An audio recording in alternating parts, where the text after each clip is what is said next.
Hello everybody, my name is Rebekah. Welcome or welcome back to my channel, and today's video is going to be kind of a different one. As you guys know, I'm really into film. I plan on being a filmmaker when I'm older. I've already made a short film that a lot of you guys have seen already, and I'm just super interested in film and film production and all that kind of stuff. So obviously I love watching movies. So I thought that I would do a video about my favorite movies and some movies that I've watched recently and kind of talk about them and recommend them. So if you guys don't know, I was in the hospital for a little while, and a way that I was able to escape from that harsh reality was that I was actually able to have a DVD player, right? DVD. Here it is. Here it is. If you guys have never seen one. My grandfather sent it to me. Basically, I just put a DVD in here and I watched it on here, and I was allowed to have this so I could watch movies during certain hours, and so I definitely got a lot of movie watching done because I had nothing else better to do with my time there. So I thought I would talk about some of the movies I watched there. I watched really good movies, a lot of award-winning movies, and just really good movies. So I thought I would talk about that all of them are on my new added to my new favorites list. So yeah, a lot of these movies are really perfect for aspiring filmmakers, and they're all just really good. So let's talk about them. Let's recommend them. Let's get into it. So the first one that I'd actually already seen, but then I watched it again, was The Godfather. Of course, you must watch it at some point. All of you have to watch it at some point. It's one of the greatest movies of all time. It's basically about the mafia, and it's just, I don't want to spoil anything, and it's also really complex, so just watch it. And then also Godfather Part II, which is just as good, which is kind of like a prequel sequel kind of thing. It's talking about the origin of one of the characters, but also talking about the stuff that came after the first movie. So I don't know, it's just, they both won a lot of Academy Awards, and they're really good movies. So I highly recommend you all must watch them at some point, especially aspiring filmmakers. It's great. I watched them in the hospital. They're very long though. I think they're almost 3.5 hours, but they will take up a lot of your time. They're good coping skill, and I highly recommend. They're so good. I also watched The Shawshank Redemption, which is basically about... Sorry, I'm refilming this part of the video because I gave a spoiler away. But basically, it's about this guy who goes to jail for the murder of his wife, and it's a really good movie. I'm really bad at explaining the premise of things. Andy Dufresne is sentenced for 2 consecutive life terms in prison for the murders of his wife and her lover, and is sentenced to a tough prison. However, only Andy knows he didn't commit the crimes. While there, he forms a relationship with Red, who is played by Morgan Freeman, and experiences brutality of all prison life, adapts, helps the ward, etc. in all 19 years. It's so good. It also won a lot of Oscars. Highly recommend. Must watch it at some point. They're very violent, dirty movies, but the best movies are that. So it has its funny moments, it has its dramatic moments. It's a great movie, and you must watch it, and I loved it. And I actually got a 2-in-1 thing. I got Goodfellas and The Departed, which are both Scorsese movies, which are both amazing. Both, again, crime movies. Apparently the best movies are crime movies. I don't know, man. I guess they just are. There's also a lot of crime movies, and I like crime movies. So The Departed is about crime.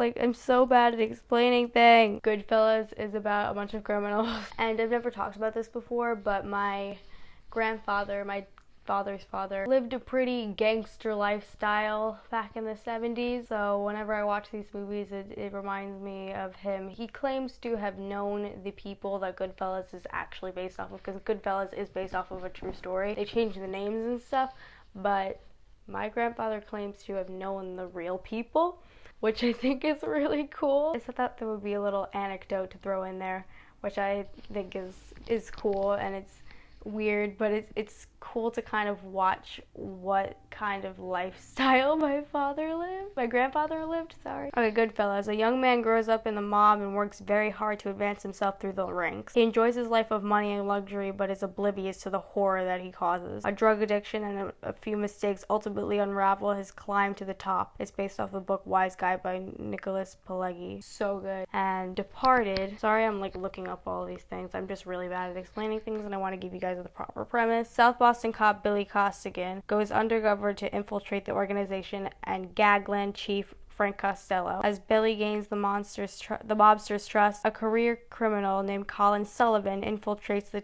police department and reports on its activities to syndicate his bosses. When both organizations learn they have a mole in their midst, Billy and Colin must figure out each other's identities and save their own lives. So they're both amazing, must watch at some point, highly recommend. Have to watch it, especially if you like good films. All of these are like good films. Like there's a couple of these that are like not that great, but like they're like guilty pleasures of mine, but they're cheesy, but they're really, I like them. But then most of them are like, like good quality movies. Next, I watched Gone Girl. I actually watched Gone Girl last, and that one is so good. It's basically about a psychopath who goes missing and tries to frame her husband for murder and winds up, and it's so good. The acting is amazing. The writing is so good. All the writing in all these movies and the acting are so good. And let's see what Gone Girls. In Carthage, Missouri, former New York-based writer Nick Dunn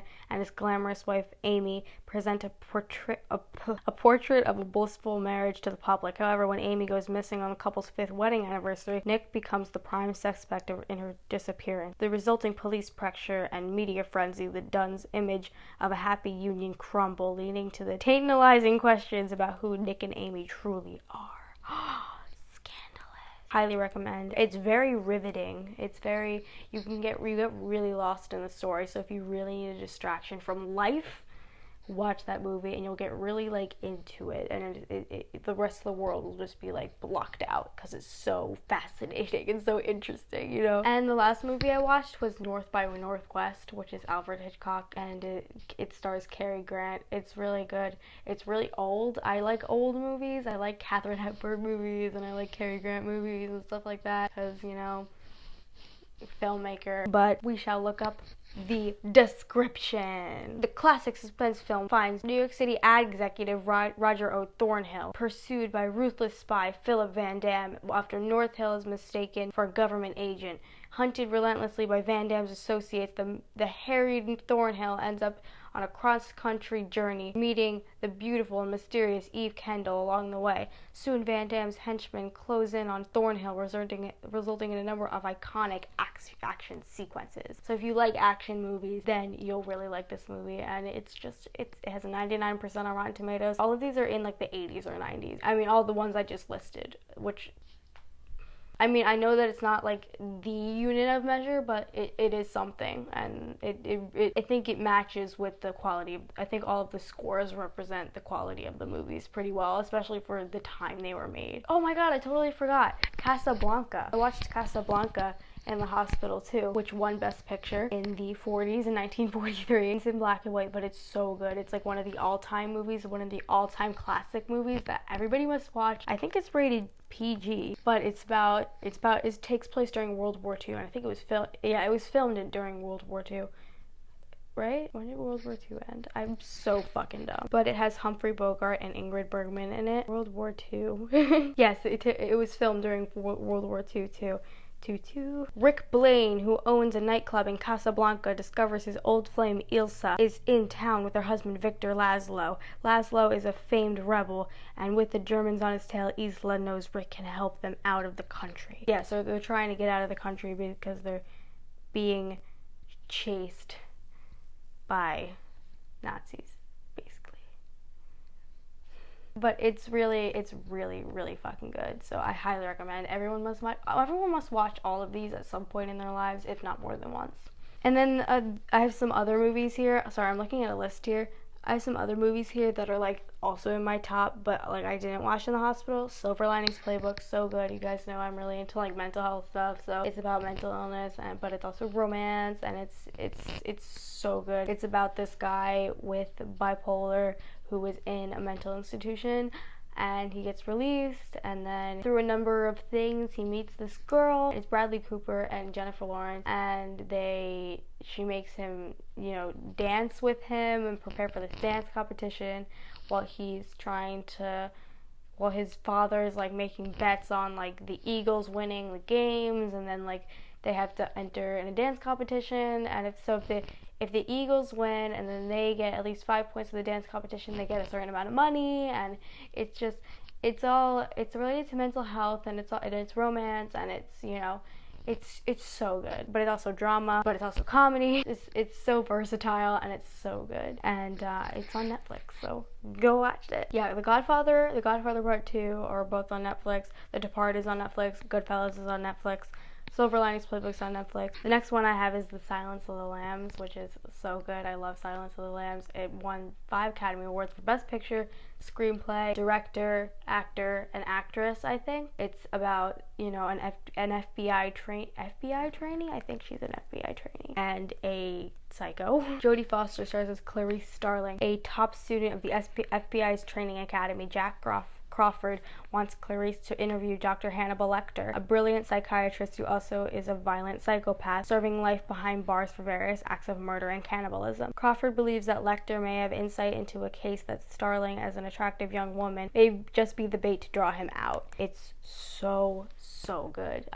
Again, another one that people must recommend. It is a little bit disturbing because it has a violent psychopath, and it has some gore in it. It has kidnapping. It has a lot of things, but it's so good. Another one that's also on Netflix is The Spectacular Now, which is like a complete change from like the rest of these movies I have. Well, The Silver Linings Playbook is kind of different too, but The Spectacular Now is very like, it's like a romantic movie, but it's so good. It's so cute. I love it. I will watch it constantly. These are all movies that I will watch like all the time. I will not get sick of them. I mean, I might at some point, but I probably won't get sick of them for a very long time. So again, also on Netflix, so good if you're really into like a really cute romantic movie, but it also has really good acting, really good writing. It's very emotional, but it has its funny moments. It takes place in high school. I watched it recently, and it's so good. So you must watch it, especially if you're a teenage girl. I also have To All the Boys I Loved Before. Again,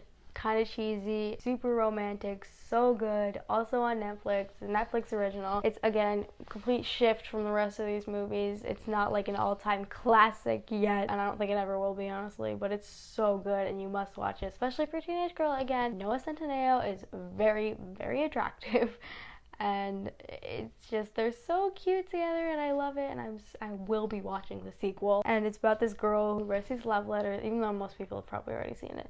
These love letters when she has a crush, and then they get released to the guy that she wrote them to because she wasn't planning on sending them, but they get sent somehow, which I'm not going to spoil how. And then she winds up forming a fake relationship with one, and then it turns into a real one, and then there's this other guy that's involved. That's her sister's ex-boyfriend, and then it's crazy, but it's so good. The Kissing Booth is terrible. Do not watch The Kissing Booth. It's fucking horrible.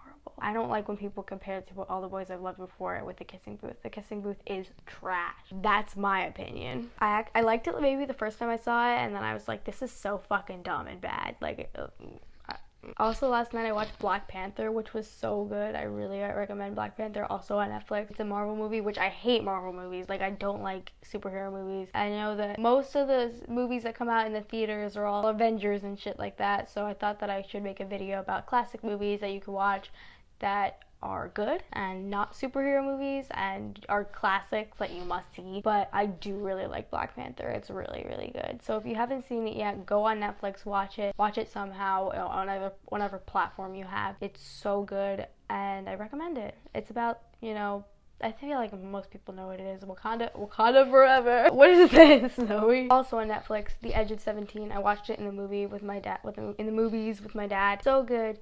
It is about this girl whose best friend starts dating her brother, and it's really awkward, and she's going through her rough teenage years, and the acting's really good, the writing's really good. Highly recommend it. I'm gonna look up this. Oh no, my phone fell. Everyone knows that growing up is hard, and life is no easier for high school junior Nadine, who is already at peak awkwardness when her all-star older brother starts dating her best friend Krista. At once, Nadine starts to feel more alone than ever until an unexpected friendship with the thoughtful teen gives her a glimmer of hope that just might not be so terrible after all. Yeah, it's so good, and it's very relatable. So if you're feeling like a relatable high school movie, highly recommend. I also really like Easy A with Emma Stone and Amanda Bynes. It's so good. It's, again, a really relatable high school movie. It's about this girl who is I forget what happened. And then everyone thinks she's a slut and she just embraces it, and then it goes into this full spiral. It's really funny. It's really good. It's a high school movie if you're feeling like a high school movie. So yeah, that's that. I also really like Black Swan. It's about this girl who's a ballerina and she's a perfectionist. Again, really like mental health related. She's crazy. She's a perfectionist and she has an eating disorder and she has depression and anxiety, and her mom is crazy. She's in a competition with this other girl. Like, it's crazy, but it's so good. It's brilliant. Cinematically, it's so brilliantly made. It's hard to explain, but they both, Mila Kunis and Natalie Portman, trained their asses off for that movie, which mad respect, bro. Nina is a ballerina whose passion for dance rules every facet of her life. When the company's artistic director decides to replace the prima ballerina for their opening production of Swan Lake, Nina is first choice. She has competition in newcomer Lily, however. When Nina is perfect for the role of the White Swan, Lily personifies the Black Swan. As rivalry between the two dancers transforms into a twisted friendship, Nina's dark side begins to emerge. Yes, it's very dark. She has a intense dark side that I can really relate to, and it's so dramatic and cinematically great. At the beginning, I said the ones I watched in the hospital and stuff, they're all so brilliantly cinematically made. Like The Godfather is amazing. The Shawshank Redemption is amazing cinematically. The Departed, Goodfellas, they're so cinematically perfection and so artistic. Same thing with Gone Girl. It's so riveting, the way that it's shot and everything. North by Northwest, all the action scenes are so well shot. Same thing with Casablanca, like the way that it's shot is so well made. And then the last of these, I'm not really going to explain much, but I'm just kind of going to throw them in there. So I have The Breakfast Club, 10 Things I Hate About You, Fargo, which is really good, Heathers, The African Queen, Eternal Sunshine of the Spotless Mind, Mean Girls, of course, Legally Blonde. So that is all of the movies that I highly recommend. I recommend all those movies. I'll leave a list in the description box if you want me to. But they're so good, and they're all, most of these are really cinematically artistic. Some of them are kind of stupid, like Legally Blonde and Mean Girls, 10 Things I Hate About You aren't like the most artistic movies, but like they're still classics and that you still need to watch them. And you gotta understand the references, like the Mean Girls and Legally Blonde references. Like you just gotta know them so that you can survive in life and understand things. You gotta watch them. So those are all my movie recommendations. Those are my top favorite movies. Oh, my strap is falling again. Great, with all the strap falling. Hashtag Zoe the Hoey. Anyway, so I hope you guys enjoyed this video. If you like to give it a big thumbs up, make sure you hit that subscribe button and turn on the notification bell. I hope you guys enjoyed me getting my passion on, talking about, because like I said, I'm interested in film. I made a film. I'm gonna work at a film camp or get an internship at a production studio this summer, and it's gonna be so fun, and I'm so into it. And if you guys want me to make more videos about that, let me know. I really love movies, so let me know if you guys have any recommendations for movies. Leave them in the comments of my community post, because you still can't leave me comments down below. But I'm gonna post a community post about this with asking for recommendations for movies you guys want. If you guys have any feedback about my recommendations, let me know. If you have any questions, let me know. If you want me to make any more videos that are kind of like this, then let me know. So yeah, so leave me comments in my community post. So yeah, I hope you guys enjoyed. Love you. Bye.